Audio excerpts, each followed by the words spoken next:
Hey everybody, it is Josh, or Jay Woods here today. Now, I know it seems kind of strange that I'm here on Renee's channel, but this kind of video is not really something I do on my channel. It's something that Renee normally does, and unfortunately, Renee was not able to make a pre-release for this season of Noble Victories.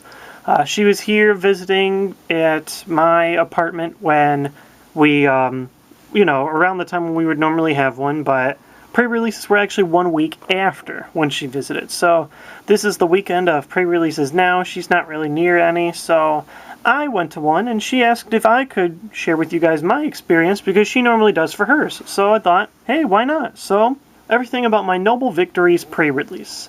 So, like you guys know, a pre-release tournament, basically you get 6 packs of a new set. In this case, they were Noble Victories packs. And you open up all 6 packs, you make a 40 card deck out of the 6 packs that you got, and you play with it, and you just play for fun. Then at the end of the day, when all things are said and done, you get this box. You get a deck box made of, I don't know, plastic. They're a little more flimsy than your average deck box. Mine break over time, but they still look nice. The Victini picture's cool. You get the deck box, and you also get a promo card. And for these pre-releases, the promo card was Victini. This is the psychic one. So, and you also get 2 more packs. So in total you get 8 packs. Usually cost $25 to do the whole thing. So it's a good value as far as packs go. Maybe not quite as good as the value of buying a full booster box of cards, but still a lot better than buying packs at retail. So, altogether, I actually did really well. I won all 3 of my games for the pre-release. And one thing I noticed about this set is it's actually not very good for playing for pre-release. Now, yeah, there's a lot of lines and stuff. I'm definitely going to have to back things up. I've got this binder. I thought it was great. Thought it made a cool background and stuff, but it is just way, way, way too far forward. I won't be able to show you guys the full cards. Alright. Balanced. Okay. So, I'll move the deck box back there. And basically, this set is not so great. This wasn't my full deck. This is just actually a bunch of random rares that I have. But just looking at things, there is only one card that lets you draw or search in any way, and that is N. N lets you shuffle your hand into your deck, and then you draw how many cards based on how many prize cards you have. Now, normally this is actually going to be a pretty good card. It's exciting in the card game, but the problem with N is you play 40 card decks and 4 prizes in pre-release, so you're not drawing very much, and N is the only card that lets you draw. So, most games it pretty much went down to how consistent your deck was and the different things you drew. I ran a lot of different kinds of Pokemon in my deck, just a lot of different types. I had Vanillux, I had Druddigon, I had Virizion, I had a bunch of types. I think I had 5 types in total.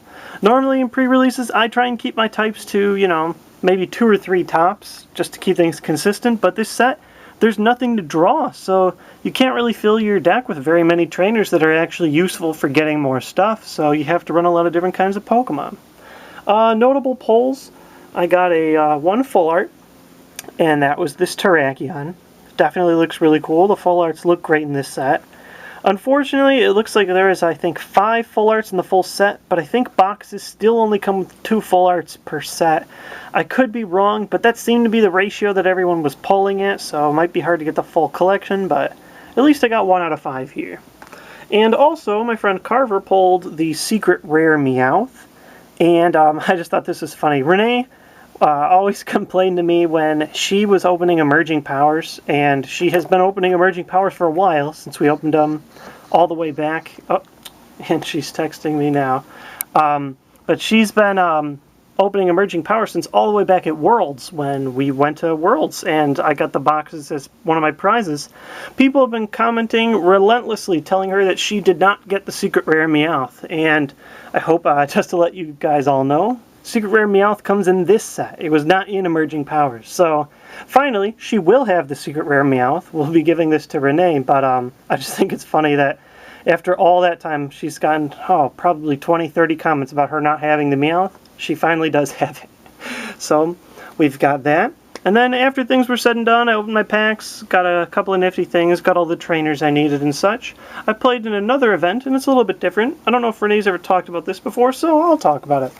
It's what is called a mutant draft. Now, this is 2 kinds of events. First, it's a draft, and the way a draft works is everyone opens a pack, And they look at all the cards, they pick one card that they want, put it down, and then pass the rest of the cards in that pack to the person next to them. And then they get the cards that the person next to them passed. Basically, you're picking one card out of multiple packs over and over again, trying to pick cards that fit one deck theme that work for you. And this deck's theme was Mutant Draft. Mutant Draft is 40-card decks, and the way it works is you can evolve different types of Pokemon as long as they evolve into the same type of Pokemon. For example, I can evolve my basic Blitzel here into a Stage 1 Electric, and the whole deck was based around Electric. Electric's a really good card. It's got a Pokemon ability that's very similar to Typhlosion Prime, just with lightning energy, and because he's only an uncommon, I was able to get 4 of him in this Mutant Draft. So my whole deck is all lightning or Pokemon that work off lightning energy, like Audino, because he's colorless, and that was how things worked. Stunfisk, there's a fighting version, which is really nice, but he still works on lightning energy, which looks weird, but worked great for the deck. So it's just a bunch of basic Pokemon and Electric that can evolve into them and get a lot of energy in play. It went really well. I got really lucky in my last game. I flipped a ton of heads with the Blitzel's agility attack, but I guess that's what happens. There's coin flips, and while I did luck out, I ended up winning, and so I got 3 prize packs. And Renee has requested that I open these 3 packs, so I decided why not. I opened my 2 extra packs at the end, but they actually turned out really, really poorly because I was using my flip camera and there's no focus, so I decided to skip those. The polls weren't that great anyways, but hopefully out of these 3 prize packs we get something good. One thing great is, once again, still getting code cards out of this set, which is great if you play the trading card game online. And here we go. We've got Yamask, oh god, this is so hard to pronounce, Elgyem, Golett, Pelil, Blitzel, who won me because of all those agility heads, Rocky Helmet, which is great. I got 3 through trays, and this is my 4th, so I got a full set of Rocky Helmets, Audino, which is also in my deck, Crustle. Ooh, Reverse Holo is Archeops, who is also, being debated. Some people think it's playable, some people think it's not. The fossils are hard to get out, but hey, either way, it's a Reverse Holo rare. It's definitely going to be great for the collection. Oh, awesome, and a Kyurem. I couldn't get a single one of these in trades or in packs, and I think that it's going to be really good, so really excited that I pulled it here. Unfortunately, Renee's going to want it for a collection, so we'll have to see what happens. But really good pack. 2 rares, and one of them is a really good holo. Second pack. One thing kind of sad for Kyurem is it does not have a full holo version. There's a full art version for Reshiram and Zekrom, the 2 other people part of Kyurem's clan, I guess. There's also full arts for the 3, what they call the Musketeer trio. There's Terrakion, Virizion, and Cobalion. Those all have full arts. Victini has a full art, but no love for Kyurem, so that's the only way you can get it, is in that holo. We've got Elgyem, Mindfu, Larvesta, Fungus, another Blitzel, Mindshao, another Audino, Lampent, Reverse Holo is a cover fossil, and the rare is a Landorus, another holo, and another one of these legendary Pokemon, so things are looking pretty good so far. Landorus isn't that good of a card, but it's really cool to pull another holo. So that one's definitely one that'll be going to Renee's collection. And final pack, it's a Victini pack. Let's see what we've got.